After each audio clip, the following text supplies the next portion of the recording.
Okay. All right. So I have the pleasure of introducing Anne Bryson. What do I say? Artist, scientist, leader, graduate, who's, as an alumni, has come back for so many things and given us her wisdom and her thinking and ever growing academic credentials since she's now in a PhD in art education studies, connected to university, teaching. Uh, I don't know, an all-around Renaissance woman, I guess. So, Anne, I'm just thrilled that you came back to present. So thank you. Oh, thank you. I'm so thrilled to be invited. Thank you for that introduction. That's amazing.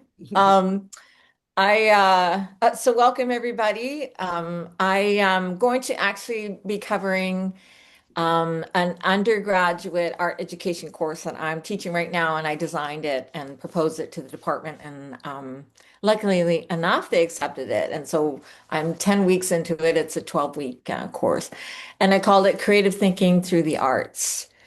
So I'm just going to describe it and kind of let you know how I'm using the arts to teach creative thinking.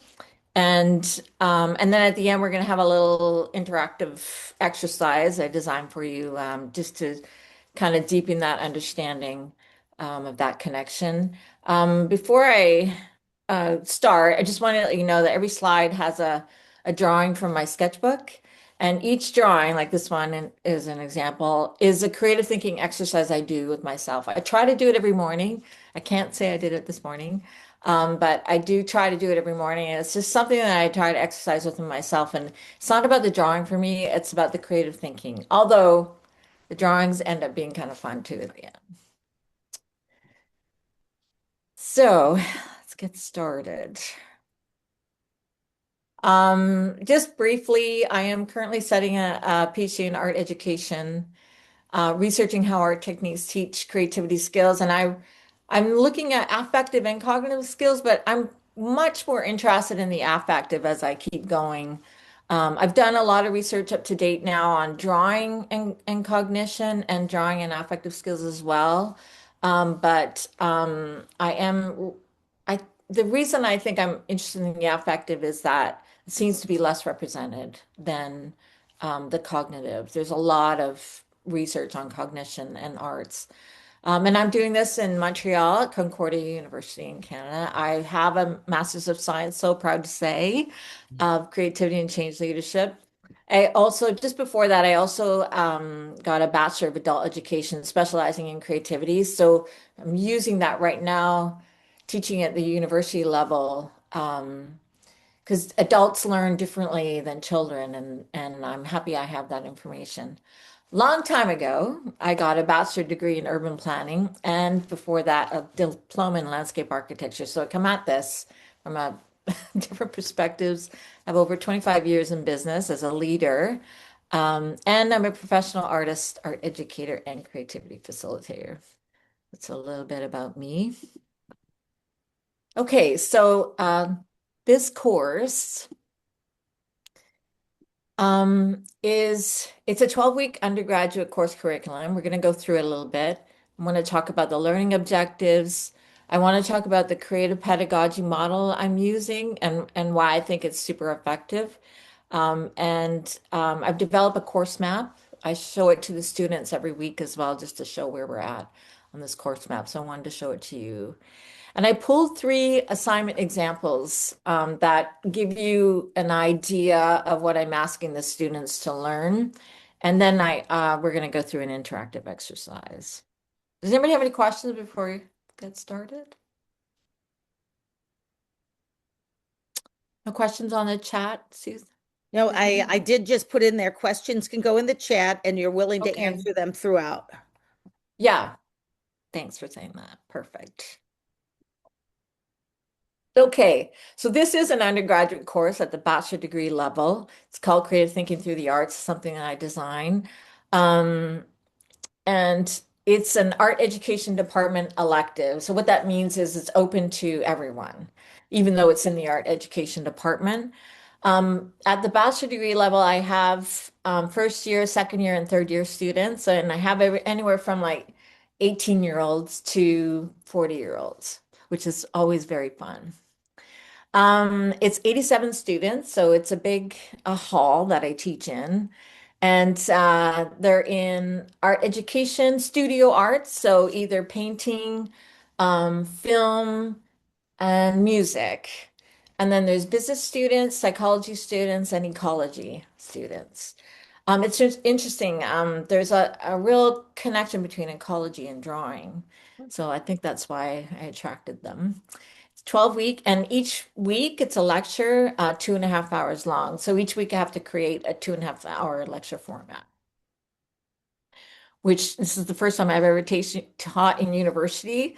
I'm amazed they gave me this many students, but super thankful because I've really learned a ton. I've learned a ton. Here's the learning objectives.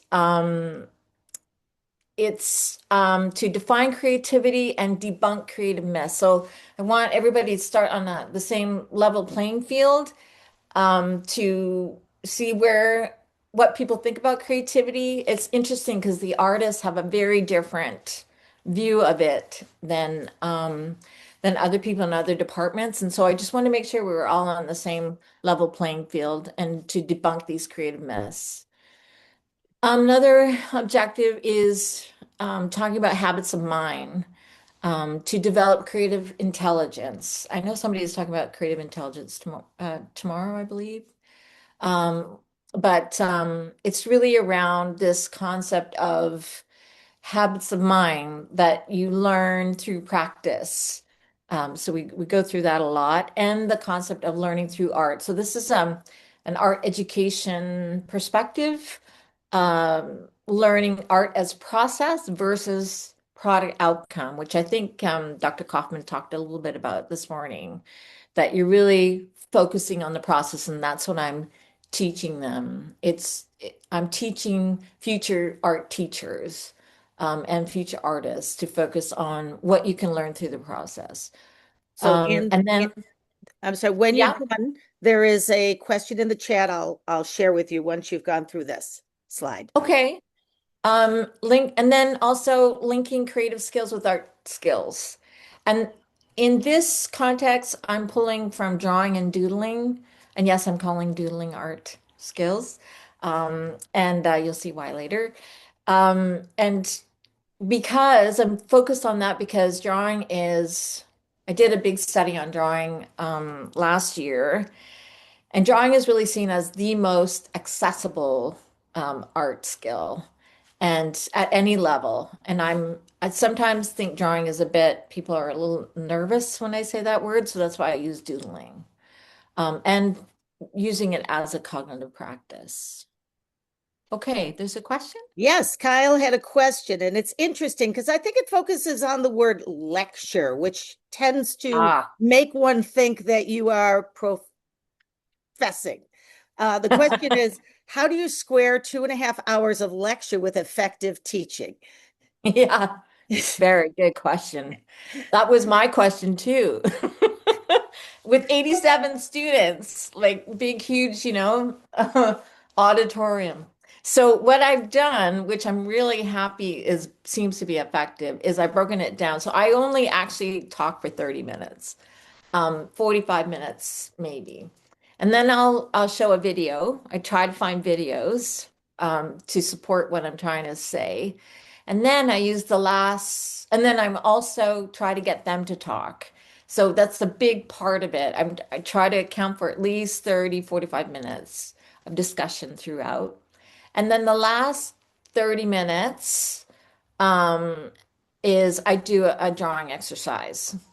I, Everything is supported by an exercise that they do so that they can practice what I'm talking about. So yeah, thanks for that. Yeah. And Anne, is this a seated class or an online? It's in person. Okay, Yeah. great. Okay. So the pedagogy model I'm using per week is the Torrance incubation model, which I learned from Susan. And it's a three-stage framework for fostering creative learning. So what I do every week, this is how I set it up, is stage one is like, trying to get interest.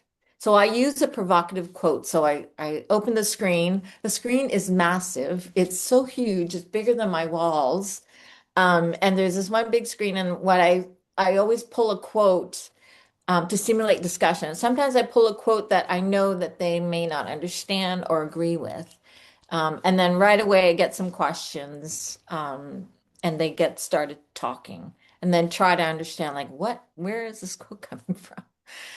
And so then I get to kind of deepen the understanding through lectures, visual examples, and short video. And as I mentioned, I always include a drawing exercise at the end to practice learnings. And then what I learned from the master's course was I extend the learning through reflective journal prompts. So every week I have a prompt for them that they need to post on the online platform. Ours is called Moodle. And why I wanted to do that was I wanted to get away from AI. I'm always trying to get away from AI, and I always want them to connect what they learn with their own life in whatever um, discipline that they're learning.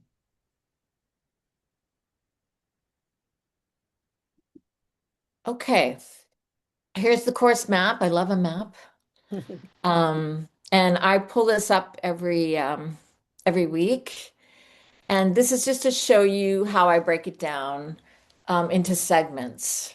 And then we're going to go through these a little bit quickly on each segment. So I have the creativity, and it was really to get everyone on board and on the same level playing field so that we can then learn the same moving forward. Mindsets, when I was doing a lot of research in the last couple of years, there's a lot of different mindsets. And so I wanted them to be able to understand what each is saying. And then this concept of learning through the arts, visual thinking, which we just finished. My classes are on Monday. So this week we just finished visual thinking. And next week we're going to start assessing creativity skills.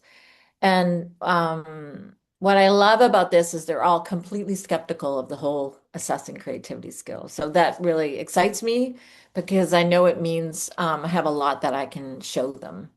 And so I'm very, very excited about this because a lot of them don't think that you can measure creativity. So I'm super happy about that.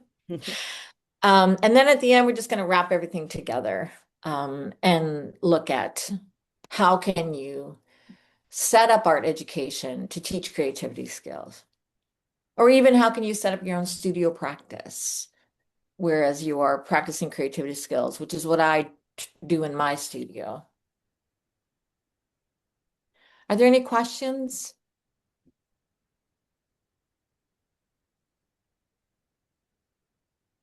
Nope, doesn't look like at this point. Okay. Oh, yeah. Suzanne said, beautiful map. Thanks, Suzanne. Yeah, love a map. Definitely. Okay, so let's just break it down a little bit, just so I can show you what I cover. So if weeks 1 to 3 is creativity, I start with the history of the he, I, and we creativity. So the progression of creativity as the gifted divine, that's the he, to democratic, everyone is creative, that's the I, to now there's a lot of research around interactive creativity, and Dr. Vlad Glavineu talks about this as well as Teresa Amibile. Amib Amibile? Mobile. Yep. Thank you. And Um, we have a question. Do you begin with a baseline okay. measure of creativity? Say that again. Do you begin with a baseline measure of creativity? The baseline measure of creativity. You mean like a definition, a baseline definition? Yep. Not sure. But it I'll may let you be, know. yeah, it may show as you go along with how you Yeah. are having them assess, I would think. Yes. Oh, yeah. So how I'm going to assess, we're going to talk about that for sure. So, because I don't use a baseline creativity. But what I do is I show them like how it has progressed. The definition of creativity has progressed, and now we're really talking about this interactive um, creativity. And then I want to introduce them to the different definitions of creativity, and I choose the ones that are most influential. I'm using the term influential. I'm choosing which ones. There are lots of others, but I go through the four P's. So the Melrose person, product, process, press, or what I call place. And then the four C's, Kaufman and Bagetto, which he talked about this morning. So that's the mini C, little c, pro C, and big C. And then the creative problem solving process.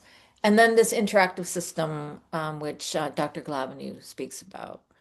We debunk all the creativity myths right away. I want people to understand creativity is not about the gifted person or the gifted artist. Um, then define convergent and divergent thinking for them. We actually do some exercises.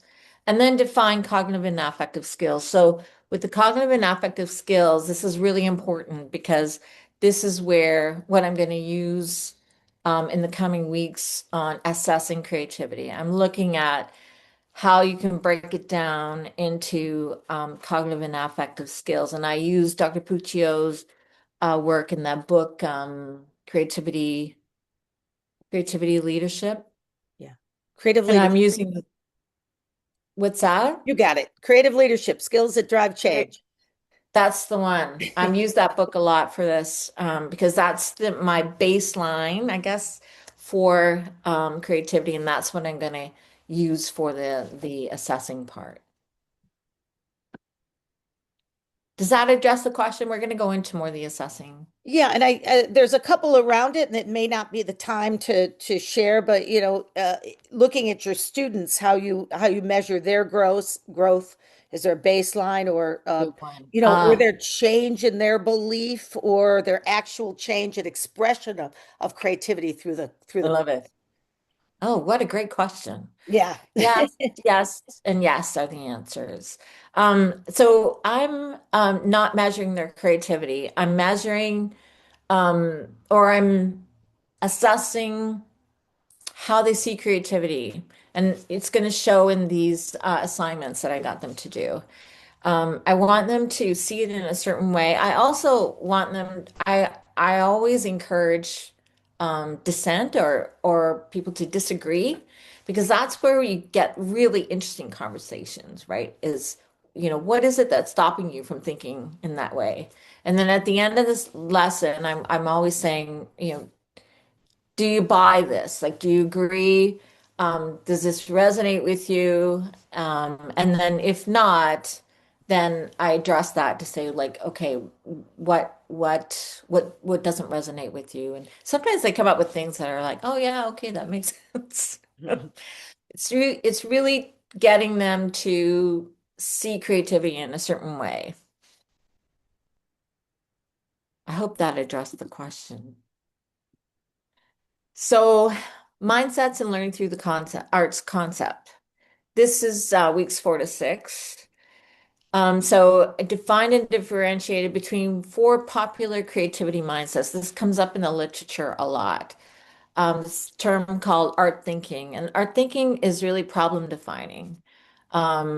It's businesses love this, and it's all about seeing the problem differently. And the more that you look at the problem, the easier a solution will come. Design thinking is really solution oriented. It's almost like it's less innovative and more improvements around customer issues or client issues. Very popular design thinking. Studio thinking, this is from the Project Zero at Harvard. I think they're on the third version of their book now, and they really talk about encouraging habits of mind through studio work. And then artistic mindset. There's 7 core characteristics of the artistic mindset. And we're going to go through that, I think, on the next slide or on a couple other slides. And of course, I show all the references so that they can look it up themselves because I want them to see if they believe this or not. Do you know what I mean? I don't want to say, hey, this is the Bible and you need to believe this. Also, I'm looking at emphasizing purpose. This comes from a UK art education model. What is the art project for? To understand, to communicate, or to plan, rather than what is the art project of. So again, I'm teaching future art teachers to look at developing art projects to help students understand or communicate or plan rather than create a nice drawing. That's really what I'm trying to do here. And so far, they've been really amenable to that, to looking at it that way. Okay, week 7 to 9, visual thinking. Has anybody heard of this before? Visual thinking? Marlies, yeah? You've heard of this term? Suzanne said yes in the Um, chat. Suzanne, yes? Yep. And So this is Val, expressing ideas in a visual way, making the invisible visible and the intangible tangible. So I draw a lot, sorry, no pun intended, from drawing research in that drawing can help you show what you're thinking without really knowing that you're thinking that, or elevate your awareness of your thinking. Um, Also go through the act of putting your thoughts into a simple drawing. But this drawing is called mark making, giving them clarity and focus. And I'm pulling from Dr. Betty Edwards. Her most famous book is Drawing on the Right Side of the Brain, but I'm pulling from her book, Drawing on the Artist Within. And she introduces analog drawing. And I did this great exercise with them, problem analog drawing, where they drew their problem in a structured drawing. So an analog drawing is just using line and structure to communicate. So for example, this is energy. That's the kind of drawing, the mark making. And it's all in Dr. Betty Edwards' Drawing on the Artist Within. And then observation drawing. So we did that this week, and that's really to nurture an intelligence of seeing. This intelligence of seeing is fascinating because when you're drawing from observation, you come up against yourself and you realize often we draw what we think we know versus what we see. And I don't know if anybody here has ever done observation drawing. Yes, Marlies, are you shaking your head? Yeah. It's a fantastic way to exercise deferring judgment because you need to go, wait a minute, what is that? And I'm looking at this big drawing of a pig I did. I struggled with the eyes, struggled and struggled and struggled because my brain wanted to put the eyes somewhere on the face, but it wasn't there in on the real pig. And I just my brain wouldn't accept it. And that's when you learn observation drawing, you learn that ability to defer judgment, and it's called an intelligence of seeing. Why that's important is I make a direct correlation between deferring judgment and observation skills learned through drawing and creativity skills. So you learn to defer judgment, and that allows you to be open to ideas. It allows you to be open to experience. It allows you to have more flexible thinking. And that's super important. So again, using observation drawing to help you develop your creativity skills. I almost wanted to do a mic drop at the end of that session because they all got it. It was fantastic. it would be worth doing. Yeah. Because I have to be mic'd because the room is so big. Um, okay, so in the next 2 weeks, we're going to cover assessing creativity. And what I want to go with them, through with them is we're going to talk about rubrics versus assessments versus tests. And so I'm thinking what they're thinking is you can't test for creativity, and I kind of agree with them. Because I want to talk about assessing creative development versus testing for creativity. And we're going to look at some old models. I'm going to show them the Torrance test for creativity and model. And a lot of psychology looks at, can we test for creativity or used to test for creativity. And so I want to focus on assessing process versus product outcome and assessing our techniques against creativity skills, both cognitive and affective.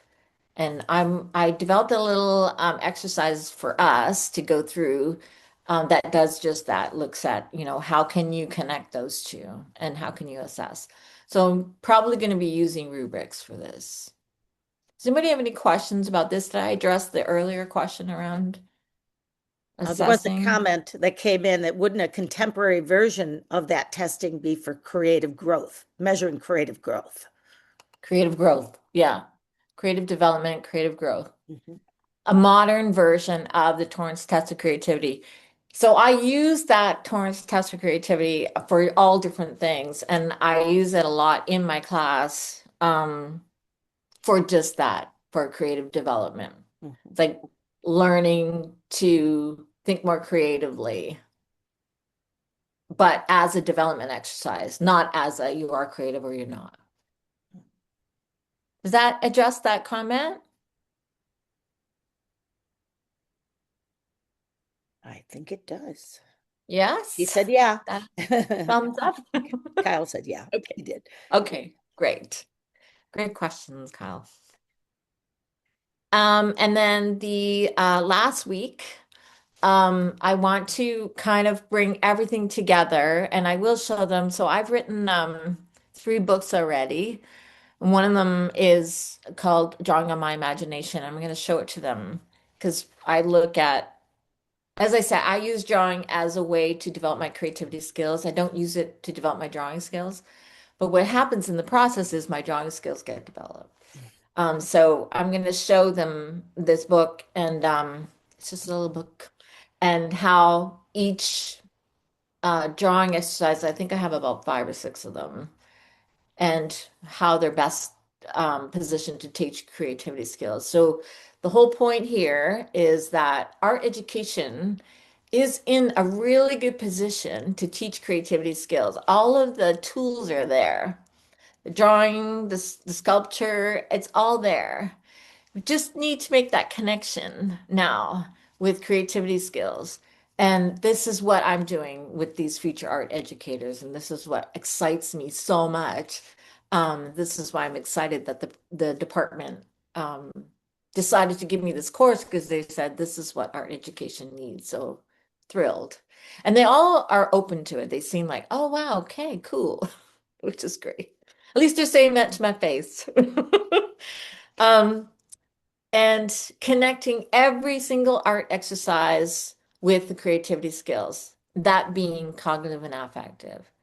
Also, I want to talk with them about creating an environment to engage creativity. So there's a lot of research around making a safe space because it's quite vulnerable. Like even they feel vulnerable whenever they're doing exercises.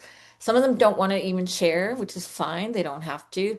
I'm trying to make it such a safe space for them to feel non-judged, to feel like they can make a mistake, which is, it's the first thing that comes up is, they don't want to look stupid. So a lot of times I'll do something really stupid and silly and show them so that they can see it's okay, you know. And then I'll tell them what I learned from it. So this is the environment I want to teach them to create and create exercises that develop perceptual skills and visual language. So the next thing is, oh, how are we doing for time, Susan? You have about 15 minutes. Excellent. Okay, Yeah. I'm going to try and go through this really quickly. I want to show you an assignment I asked them to do. I pulled from three students. I asked them if I could show it, and they're happy that I did. And it's an art exercise that practices at least one of the artistic mindset characteristics for either a classroom, an art design studio, a community setting, or a business setting. Here's the artistic mindset characteristics, very similar to creativity. play, improvisation, bifocality, so seeing overall and detail at the same time, so seeing the forest and the trees at the same time. That's something art teaches you. Ambidexterity, multivalency, ambiguity, being comfortable with ambiguity, and sensory knowing. So there's a thing in arts education research where it's thought that it's not just your brain that's creating, it's your hand too. So there's something about your hand. Your hand has knowledge as well, or is creating knowledge as well. I just want to, because you're probably trying to figure out what does multivalency mean. So just I have the definition and I want to make sure I clarify for you. And I don't have the definition with me. So it means being able to see everything all at once. It's not just the bifocality, it's being aware of everything all at once. Ambidexterity is, as you know, you can either do left and right hand. So it's actually working your left and your right brain at the same time. Okay, here's three examples. This was hilarious. I was on the floor laughing. This is an assignment called World Worst Drawing by Lori Kim Gosselin is her name. So the objective was to create the world's most gloriously terrible and awkward drawing. And the reason was to create a humorous, low-pressure drawing challenge for students. This was designed for either elementary, secondary, or post-secondary classrooms. And she addressed all of the seven artistic mindset characteristics on this.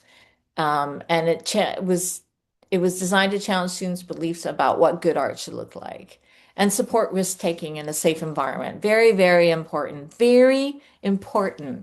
in art and creativity is to create a safe environment, allow people to be comfortable to take risks. Um, so her phases are, this is my favorite one, the confidently terrible start. So just doing a really ugly drawing. And she says in her instructions, if it looks good, mess it up. Far away too close. So this is the bifocal, like looking at details and then looking away at the overall. Creating an identity crisis. For example, I think this drawing is a celebrity as a confused potato. Hilarious. And this is that's part of in arts that they do what's called mashups, two unrelated things together, connections in creative thinking, and the fake professional artist. So, in other words, be a terrible artist. The next one was by Matteo Garriga, Visual Emotion Through Music, and it's designed for middle to high school ages 12 to 17, exploring translating a feeling evoked by music into an abstract drawing. And this is to help remove barriers to emotional expression. So a lot of people don't feel comfortable drawing their emotional expression. And so he's saying, well, listen to music, draw while you're listening, and stop and reflect. So we did this with a friend, and here's the friend's drawing, and the friend wrote down the whole time I was listening to it. It was an operatic song. Gave off a very beautiful field with the red sky because of the heavy parts. And then I don't know why, but the whole time I was envisioning the Eye of Sauron from The Lord of the Rings. Something beautiful, but also not terrified, but imposing.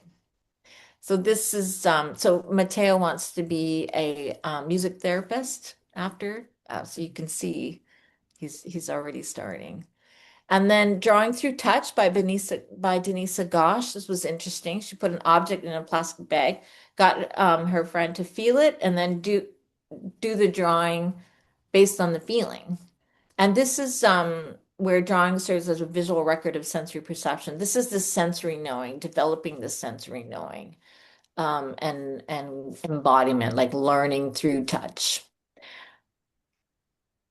So she says students develop a greater awareness of how the body gathers information through touch and how uncertainty can become a productive part of the creative process.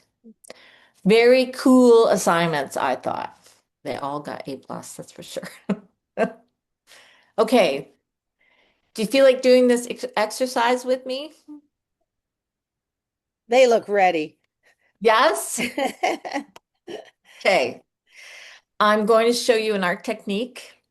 And I have a list of creativity skills based on Dr. Puccio's work.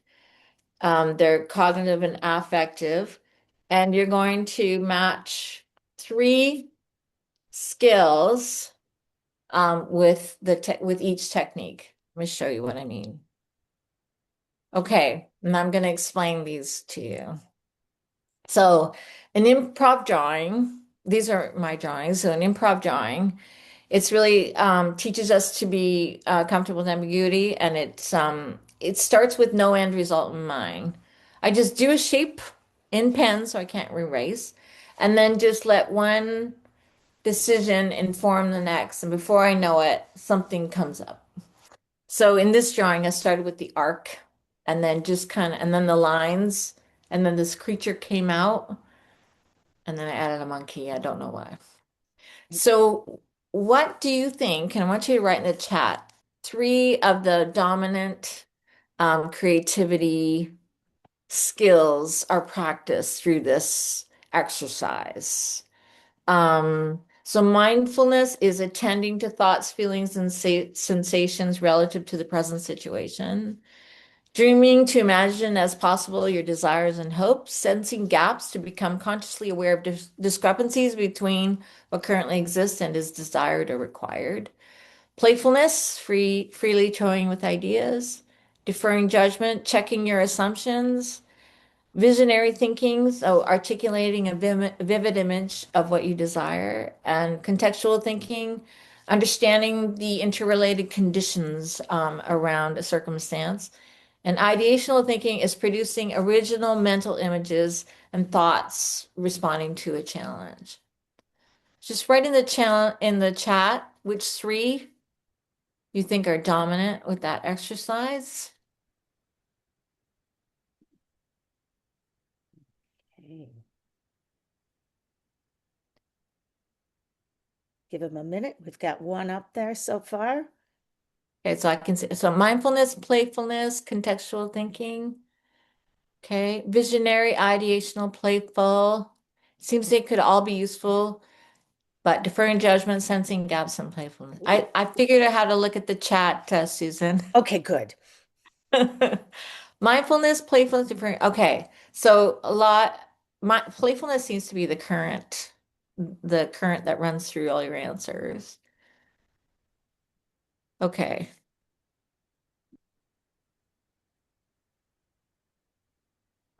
mindfulness, playfulness, ideational thinking. Did anybody get ideational thinking? I think thought somebody did. Yeah. Yeah, Marlies? Marlene Yeah, said ideational and yeah, playful and visionary. yeah. I think mindfulness can kind of be for everything, right? But this is really the dominant one, only because like when I'm doing this, um, I'm really focused, like I'm super focused, and I'm really trying not to let my thoughts get in there. And it's just like I do something, and then, what is the next decision I want to make? And then the next decision I want to make, and then sometimes I don't, an image doesn't come up, and sometimes it does. Playfulness, absolutely. I'm always trying to make myself laugh. That's how I entertain myself. And ideational thinking, um, yeah, I do this exercise to practice my ideational thinking because it used to be very weak, but now it's strengthened because of this. Very good. Okay. Observation drawing, the one that's framed in purple. This is of a frog. I drew, it was from a photo, not from a real frog. And I wish I had the original photo. It's pretty exact. There's a couple of things, but it's pretty exact. But I've been doing observation drawing for many, many, many years, and I'm always practicing it.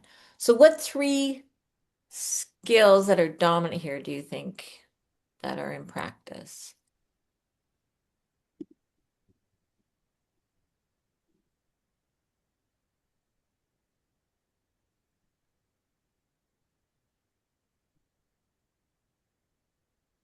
Kyle, so you have sensing gaps, contextual drawing, deferring judgment, is that right? Yeah, I don't Yeah. Okay. I don't see how you could do any of this without deferring judgment. Okay. So I'm talking about the dominant skills. I think you're right, Suzanne. I think a lot of these go into play. Deferring judgment allows me to be super playful, allows me to let go, right? But this is the dominant skill that's being practiced. Marlies, you say contextual, mindfulness, dreaming, visionary, fear of frogs.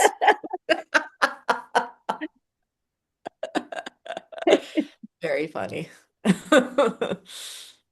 Okay, so the dominant skills, contextual thinking for sure, deferring judgment for sure, sensing gaps. So what happens is like you it happens is also with deferring, it's like you try to figure out what's there, what's on your paper, and what are the gaps. So it's not only looking at, oh my God, this is what I think I know or what I think I see versus what I see. It's also what is the gap between the two? So you're constantly trying to fill that gap or close that gap.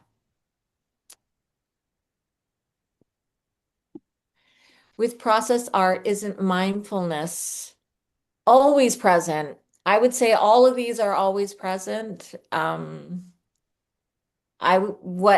I'm trying to get at here is that these are skills that seem to be most dominant while you're doing these exercises. These are the skills that you can assess towards this exercise, probably the most. But yes, I agree. I think mindfulness is always present for sure. For sure. In sculpture too, which I do sculpture a lot as well, but for sure. On So thanks. improv drawing, if What's on that? improv, I was saying on improv drawing, because I've done some of this because talked about it in your, we did a Yeah. session once. It's just it was so odd to me that you could put down a line and actually have a thought about, oh, you know what comes next, it's this, and not know where you're going, and yet have Yeah. a nudge in a certain direction, which to me is kind of sensing gaps. I guess it could be ideational, but it was like, oh, there's something needed here. And Yeah. yeah. So sensing gaps is more like looking at reality. So you're trying to close the gap between what do you see here, what's on your drawing, and then what's the reality. So that's really how it's being used here. Okay, let's do the last one, imaginative drawing. A little bit different than improv drawing. And the reason is I'll let you know. So the process of that is you kind of start with an idea here. This is definitely, so I had an idea. I drew a hat. And then I thought, well, what the hell am I going to do with this hat? And then I wanted to think about, okay, what could the hat be? And it looked like a beehive to me right away. So I turned it into a beehive. And then I wanted the hat to have someone wearing it. And instead of a person, for me, the thing that would be more different than a person is a rabbit wearing a hat that is a beehive. Because again, I like to be silly in my drawings. So what three skills do you think are most dominant here? You kind of have a good a good guess because they're not circled, but there's a third one.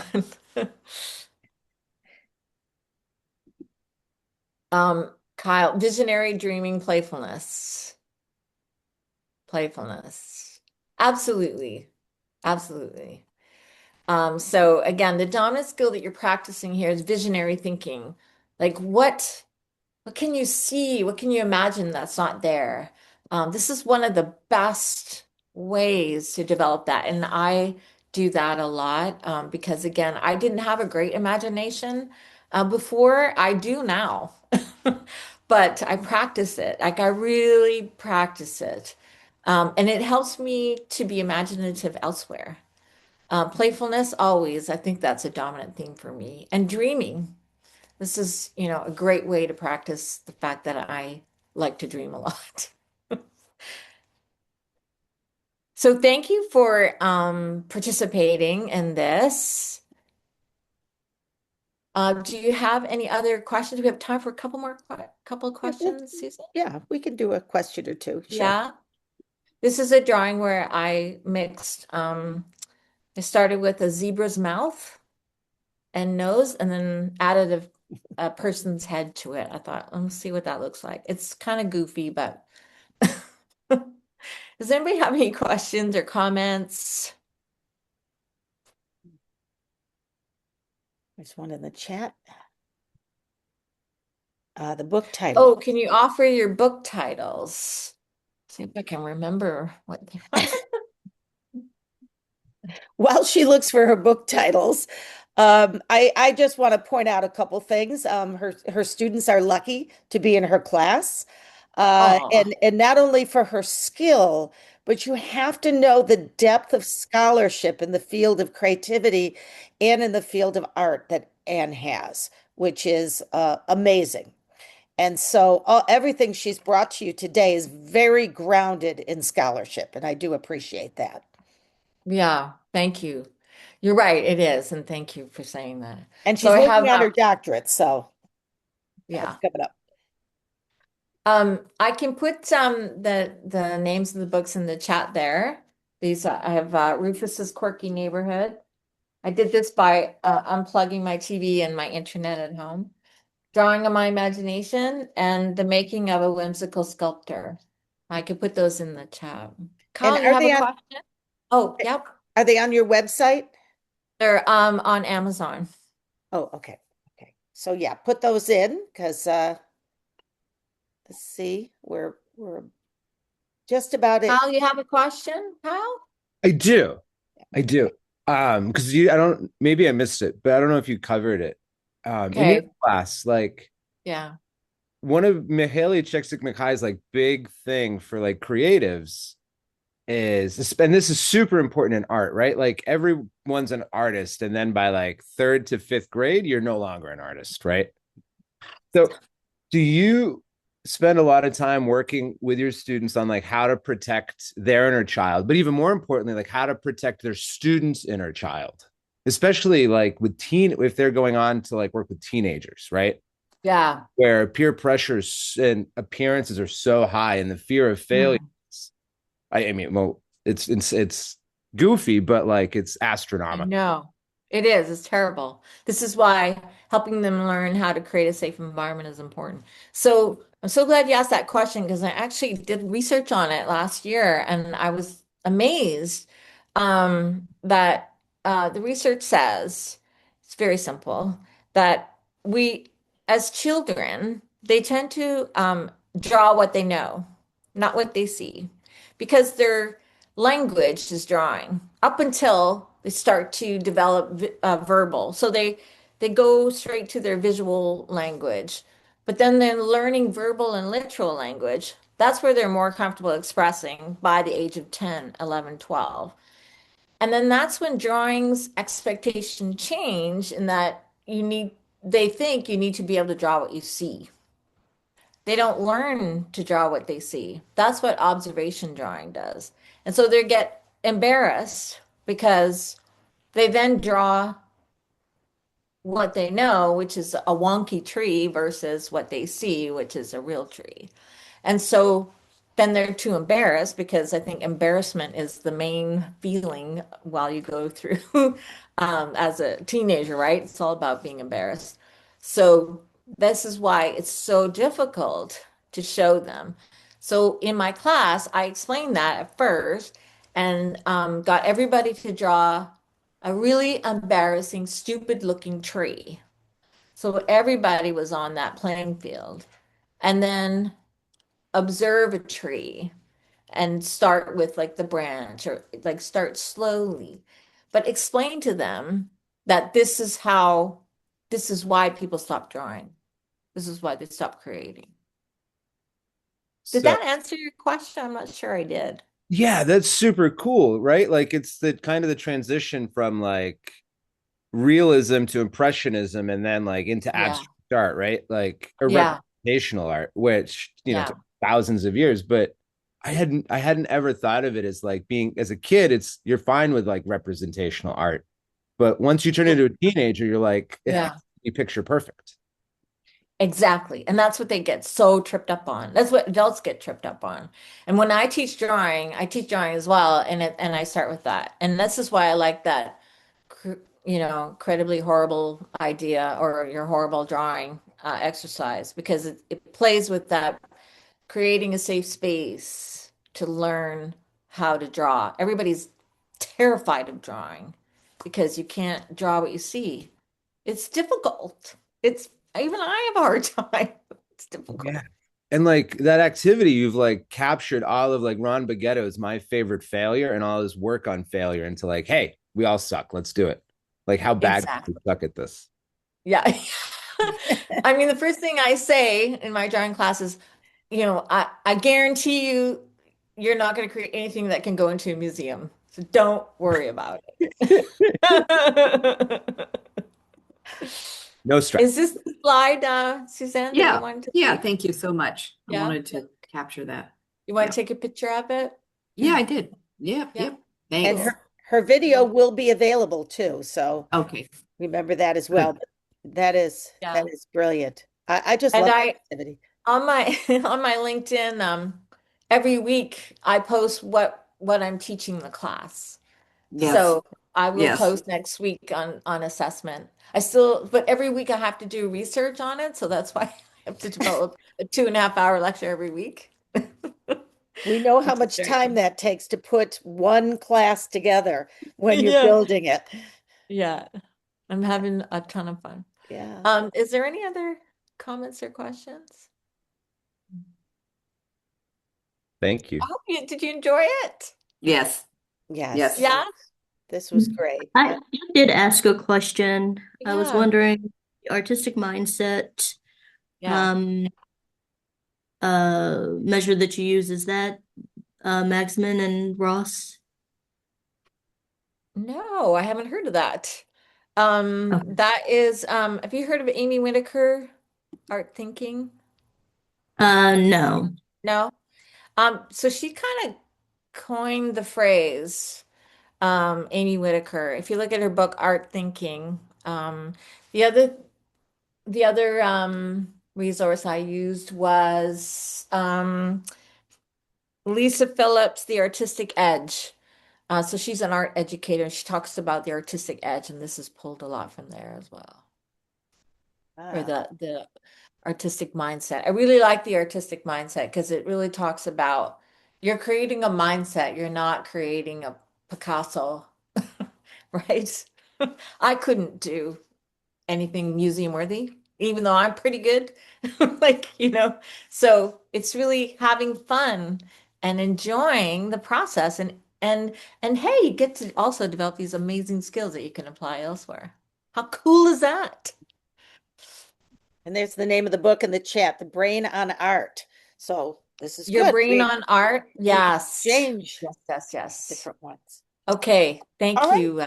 Well, I'd like to thank Anne again for, and this is, just the beginning of this journey. So I really look forward to seeing some more of this and enjoying your a journey together and all the great things you're doing. So thank you so much for Thank presenting. you. And I'm actually going to be presenting at Dr. Glavenue's conference in the UK, Possibility Studies Network, and talk about how Excellent. you can think through possibilities through drawing. So, yeah. Oh, that's Thank great. you for attending. Yeah. Yes, thank you.